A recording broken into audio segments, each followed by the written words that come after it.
ரொம்ப காலத்துக்கு முன் ஒரு சின்ன மலை கிராமம் இருந்தது. அந்த கிராமத்தின் பெயர் சிவபுரம். அந்த பகுதி முழுவதுமே ஒரு பண்ணையாருக்கு தலைமுறையாக சொந்தமாக இருந்தது. அந்த பண்ணையார் ஏதும் அறியாதவராக இருந்தார். பல தலைமுறைகளாக அந்த கிராமத்தினர் விளைவித்த தானியங்கள், காய்கறிகளின் ஒரு பகுதியினை பண்ணையாருக்கு கொடுத்துவிட வேண்டும். அந்த பண்ணையார் ஒருபோதும் கூலி கொடுத்ததில்லை. ஏன்னா அந்த நிலங்கள் அனைத்துமே அவருக்கு சொந்தமாக இருந்தது. ஒரு முறை அந்த பண்ணையார் அவருடைய கணக்காளரிடம் இவ்வாறு பேசுகிறார். என்ன கணக்கனாரே, மக்கள் என் மீது என்ன மரியாதை வைத்திருக்கிறார்கள்? பண்ணையாரே, நீங்கள் மிகவும் அதிர்ஷ்டம் வாய்ந்தவர். மக்கள் உங்கள் மீது மிகவும் மரியாதை வைத்திருக்கிறார்கள். ஆம், எல்லாரும் கீழ்ப்படிந்து நான் சொல்வதைத்தான் கேட்க வேண்டும். அந்த கிராமத்தில் வருஷப்படி ஒரு குடும்பத்தில் ஒருத்தர் வேட்டைக்கு போகணும். கிடைச்சதில் ஒரு பாதியை கொண்டு வந்து பண்ணையாருக்கு கொடுத்துடணும். இது ஒரு சட்டமாகவே இருந்தது. இல்லைன்னா அவங்களுக்கு கடுமையான தண்டனை கிடைக்கும். ஒரு முறை அந்த கிராமத்தில் ராமுங்கிறவர் வசித்து வந்தார். அவர் தான் அன்னைக்கு வேட்டைக்கு போகணும். அவர் வேட்டைக்கு போகிறாரு. அதிர்ஷ்டவசமாக ஒரு காட்டு ஆடு ஒன்றா வேட்டையாடிடுறாரு. அப்புறம் ஒரு மரத்தடியில் நின்றுட்டு யோசிக்கிறாரு. நாம் கஷ்டப்பட்டு வேட்டையாடி பண்ணையாருக்கு ஏன் கொண்டு போய் கொடுக்கணும்? இதுக்கு ஏதாவது வழி யோசிச்சே ஆகணும். ஒரு யோசனை வந்தது. அவர் அந்த நாள் முழுசும் காட்டுக்குள்ளேயே தங்கி அந்த காட்டு ஆட்டை சுட்டு சாப்பிட்டுட்டு மரத்தடியில் படுத்து தூங்கிடுறாரு. உடனே பண்ணையார் கணக்கனாரிடம் கேட்கிறாரு,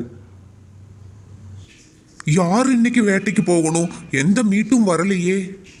ராமு தான் இன்னைக்கு வேட்டைக்கு போகணும். அவரை கூட்டிட்டு வா, அவருக்கு இன்னைக்கு பாடம் கற்பிக்கணும். ராமுவை ஏதாவது காட்டு விலங்கு பிடித்து தின்னு இருக்கணும். இந்நேரம் இல்லைன்னா அவர் வந்திருப்பார். அப்போது ராமு அந்த ஆட்டின் உடல் பாகத்தை தூக்கி கொண்டு பண்ணையார் வீட்டுக்கு வந்தார். ராமு அந்த ஆட்டை பண்ணையாரின் முன் வைத்துவிட்டு அமைதியாக நின்றார். என்னாச்சு ராமு, ஏன் நேத்து வரல? காட்டுல ஏதாச்சும் நடந்துச்சா? இல்ல, இதுக்கு பின்னாடி ஒரு கதையே இருக்கு. நான் ஒரு முயலை பிடிச்சிட்டு இங்க வந்துட்டு இருந்தேன். அப்போ ஒரு பிரகாசமான ஒளி ஒன்று தெரிஞ்சுது. அது நான் தான் தெய்வம்னு சொல்லுச்சு. நான் தான் பண்ணையாரோட பாதுகாவலன். இந்த முயல் மட்டும் பண்ணையாருக்கு போதாது, இன்னும் பெருசா வேட்டையாடிட்டு போய் கொடுன்னு சொல்லுச்சு.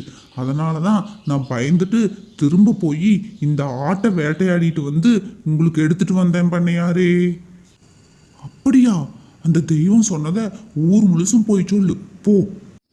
அதிலிருந்து அந்த கிராமத்தில் இருக்கிறவங்கெல்லாம் தெய்வத்துக்கு பயந்து போய் நிறைய பண்ணையாருக்கு கொடுக்க ஆரம்பித்தாங்க. ராமு பண்ணையாராலும் கிராம மக்களாலும் ரொம்ப மதிக்கப்பட்டான். ராமுவை தன் பண்ணையிலேயே வேலைக்கு வச்சுக்கிட்டாரு பண்ணையார். ஒரு நாள் பண்ணையார் ராமுவிடம், தெய்வம் எனக்கு எவ்வளவு உதவி செஞ்சிருக்கு, அதுக்கு ஏதாவது நன்றி செலுத்த வேண்டாமா?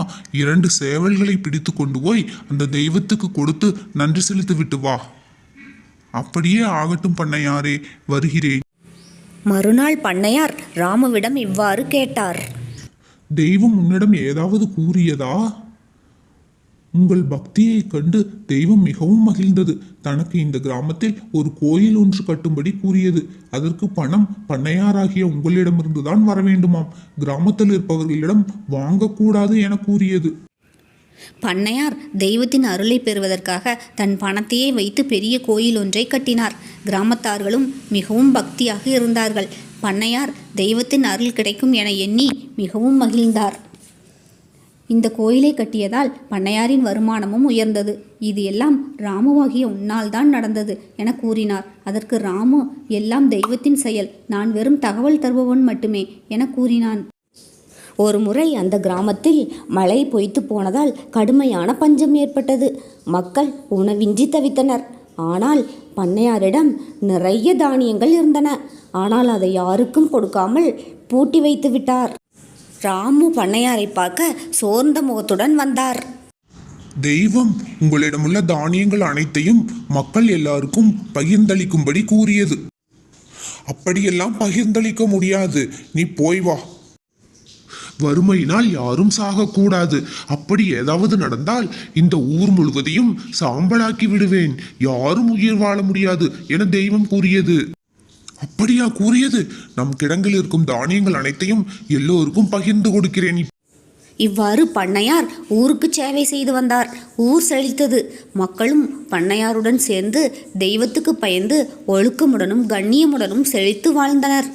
இவையெல்லாம் ராமுவின் புத்திசாலித்தனத்தினால்தான் என ஊர் மக்கள் ராமுவை மெச்சினர்.